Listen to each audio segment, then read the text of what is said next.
कम से कम ये हाथ तो और क्या, ये सब तुम्हारी लापरवाही की वजह से। तो याद रखना जिंदा नहीं छोड़ू। आंटी मैंने उसे घर भेज दी और फिर आप लोग यहाँ आ गए। कांग्रेचुलेशंस, आपकी बेटी हुई है। दोस्तों ड्रामा सीरियल मेरे ही रहना, जिसमें आप लोग देखने वाले हैं अब सारी जिम्मेदारियां बीना के पास आ चुकी हैं और दोस्तों सारे घर का खर्चा भी बीना ही संभाल रही है। लेकिन ये बात रूही से बर्दाश्त नहीं होगी क्योंकि रूही अपनी सास की बातें सुनकर बीना पर वार करती है।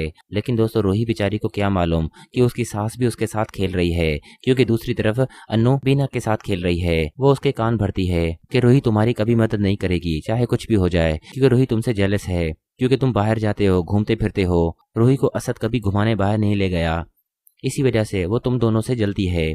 दोस्तों बीना को ये बात बिल्कुल ठीक लगती है कि अनु ठीक तो कह रही है, शायद आप ही को इसी बात पर तकलीफ हो, मुझे आप ही से बात करनी होगी। लेकिन दोस्तों जब वो बात करने आती है तो रूही कहेगी अब मुझसे दूर रहा करो, क्योंकि तुम मेरी अब जेठानी हो, तो बेहतर यही होगा मुझसे दूर रहा करो और मुझसे हेल्प भी मत लिया करो, क्योंकि मैं तुम्हारी अब कोई मदद नहीं करूंगी।